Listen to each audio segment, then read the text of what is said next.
the solution. All right. What's my subject? Revolution is the solution. You're not scared to say it, are you? What's the subject? Revolution is the solution. Some of y'all look like you just like you scared to say it, or you're afraid that it will happen. Revolution is the solution.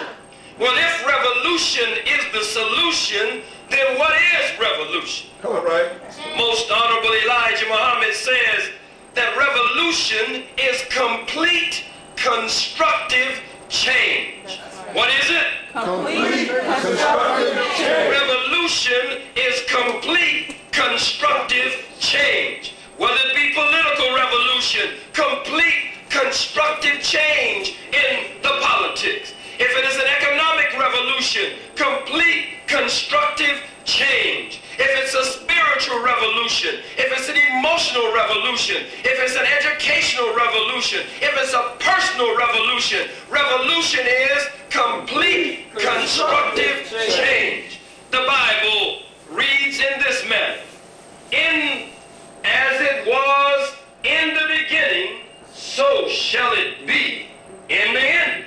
As it was in the beginning, so shall it be in the ending. A revolution starts at a particular point in the beginning, and a revolution goes 360 degrees back to that original point. Well, now, what was going on in the beginning? All right. Were we integrated with white folks? Were we hanging out with Susie Runwickle and Bob and Bill and Merv and Doug and Douglas Fairbanks? Were we hanging out with them? Were they even on our planet is the question. In the beginning you ruled, black man. In the beginning you ruled, black woman. You do not have a goddamn revolution. If you stop somewhere in the middle, it must go 360 degrees back to you at the pinnacle of civilization, at the pinnacle, at the height of your power. Revolution is the solution. Minister Malcolm X. I'm talking about Old Testament Malcolm X now.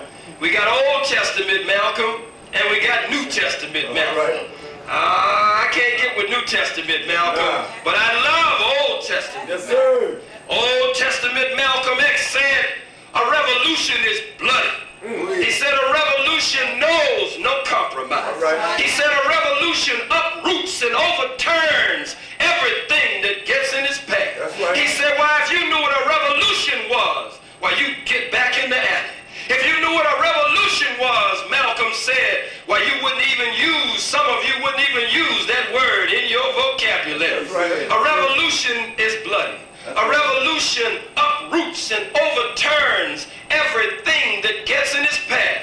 A revolution is complete constructive change. Everybody under the sound of my voice is a revolutionary by nature. For every physical law, there's a mental and a spiritual counterpart. As below, so as above. And as above, so as beneath.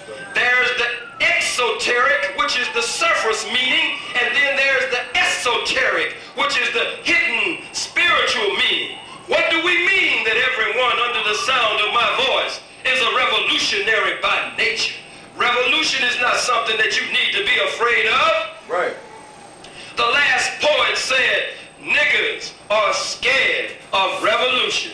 I don't know why niggas are afraid of revolution. The last poet said, niggas are afraid of revolution. But not black men, not black women, not the gods and goddesses of the original black nation. We're talking about niggas are scared of revolution.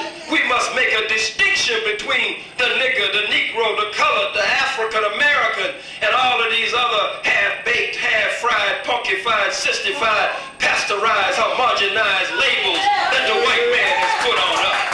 Revolution is the solution. All right. Everyone under the sound of my voice, I repeat, is a revolutionary by nature. Look at it for what it's worth.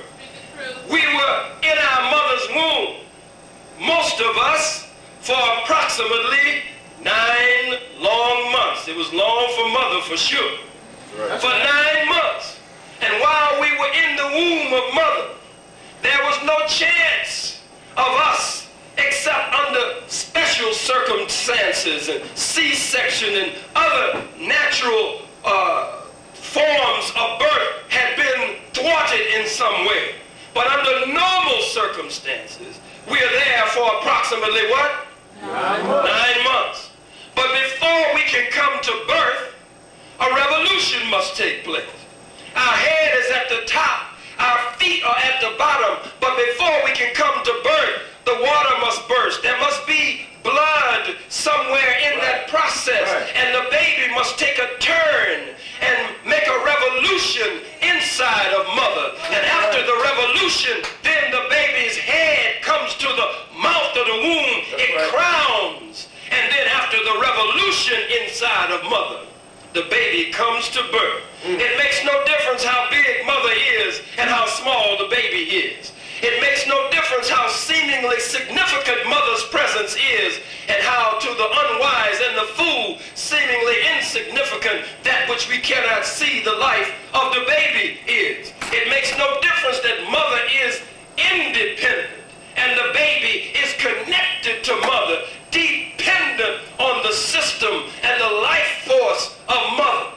Regardless to how big she is, regardless to how strong she is, regardless to how powerful she is, regardless to how independent she is, that little baby, because freedom is a law of nature. Right. Justice is deeply rooted in the universal order of things.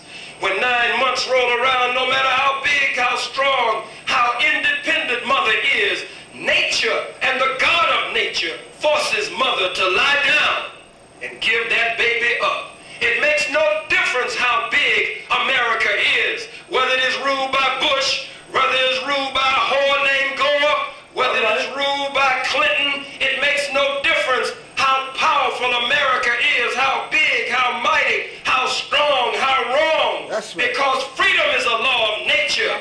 It has now come to the time when you must be free, black man and black woman, but a revolution must take place inside of America, and the black baby, the black nation must take a turn, must make a change, and the heads of the black men and women will be crowned then, and we will burst forth from the darkness of slavery, suffering, and death of the white man into the manifest light of the sun of freedom and independence, liberation, and salvation. All right. Revolution is the solution. That's right.